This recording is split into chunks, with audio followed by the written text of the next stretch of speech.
News, सच जरूरी है। नमस्कार, आप देख रहे हैं एमएनएस न्यूज लाइव। आप सभी का स्वागत है। मैं हूं आपके साथ मर्शी। तो आइए जानते देश और दुनिया की तमाम बड़ी खबरें। बारिश के बाद नागपुर झील शहर जैसा दिखने लगा। 3 की मौत, 400 लोग सुरक्षित स्थानों पर पहुंच गए। दरअसल यहाँ शुक्रवार शनिवार की मध्य रात्रि से हुई भारी बारिश के बाद एक महिला सहित कम से कम 3 लोगों की मौत हो गई है, जबकि 400 से अधिक लोगों को यहाँ सुरक्षित बचाया गया है। महाराष्ट्र की दूसरी राजधानी नागपुर, जो झील नगरी जैसी है, लगभग जलमग्न हो गई है। बचाव कार्य के लिए भारतीय सेना को बुलाया गया है। एक अधिकारी ने शनिवार को यह जानकारी दी। गरज और चमक के साथ मूसलाधार बारिश हुई, जिससे शहर और आसपास के कई इलाकों में बाढ़ आ गई और कई इलाकों में से 1 से 4 फीट तक जल भराव हुआ। आवासीय परिसरों के भूतल पर पानी जाने के कारण हजारों नागरिक अपने घरों या इमारतों में फंसे रह गए, बाहर निकलने में असमर्थ हुए और बड़े क्षेत्रों में एहतियात के तौर पर बिजली बंद कर दी गई, जिससे पानी की आपूर्ति भी प्रभावित हुई। मीराबाई पिल्ले नामक 70 वर्षीय महिला उन 3 लोगों में शामिल है जिनकी बाढ़ से संबंधित घटनाओं में मौत हो गई है और विभिन्न हिस्सों में 400 से अधिक लोगों को सुरक्षित स्थानों पर पहुंचाया गया, जबकि 10,000 से अधिक घर जलमग्न हुए और भारी नुकसान हुआ। मुख्यमंत्री एकनाथ शिंदे ने मुंबई में कहा कि सरकार नागपुर में बाढ़ की स्थिति पर लगातार नजर बनाए रखे है, अधिकारियों के संपर्क में है।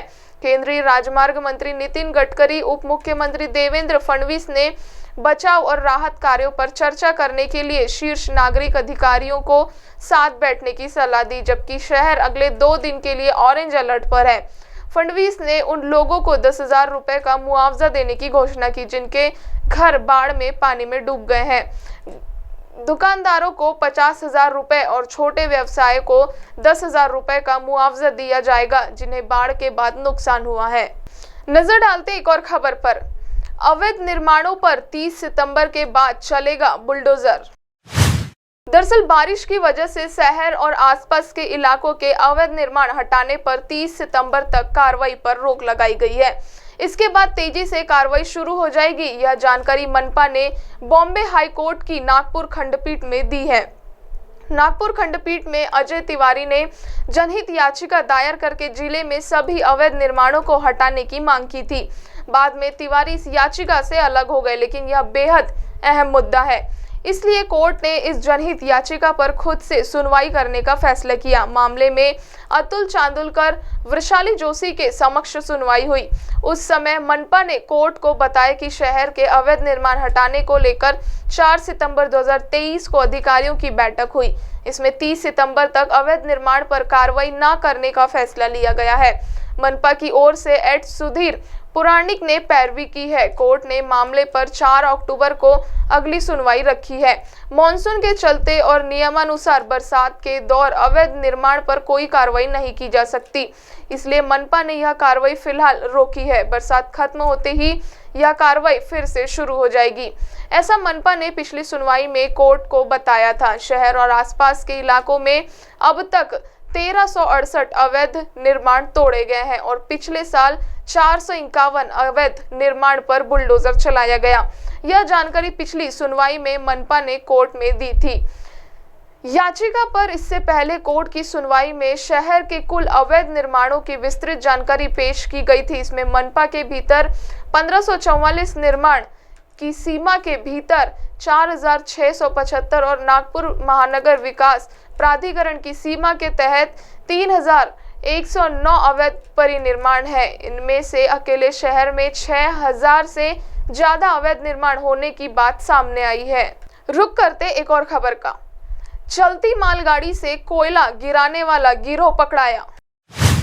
दरअसल चलती मालगाड़ियों से कोयला गिराने वाले एक गिरोह को पकड़ा गया है। कार्रवाई मध्य रेलवे नागपुर मंडल के चंद्रपुर आरपीएफ ने की है। इसमें 10 आरोपियों को पकड़ा गया है। आरोपियों से 6,000 रुपए का कोयला उपकरण, कुल 7,800 का माल जब्त किया गया है।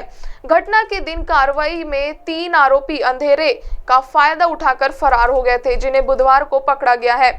इनमें कोयला खरीदने वाला भी पकड़ा गया। आगे की जांच थानेदार KN राय की ओर से की जा रही है।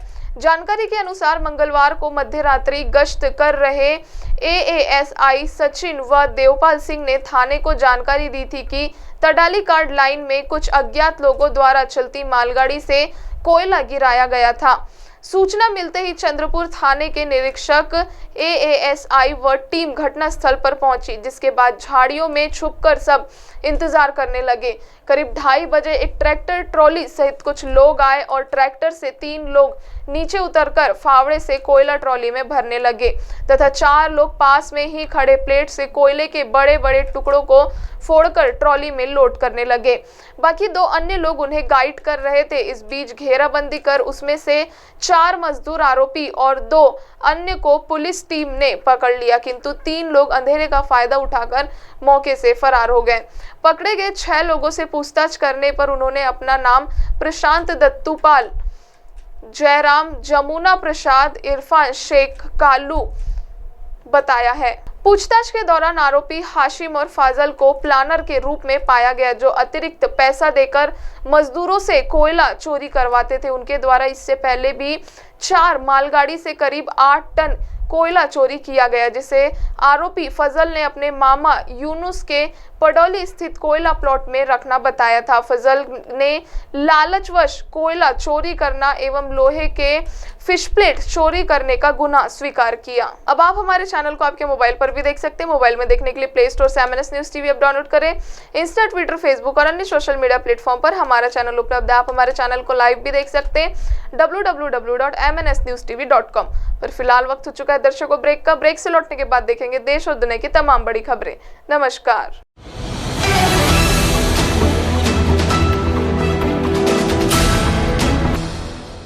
ये है MNS न्यूज नेटवर्क और आप देख रहे हैं MNS न्यूज।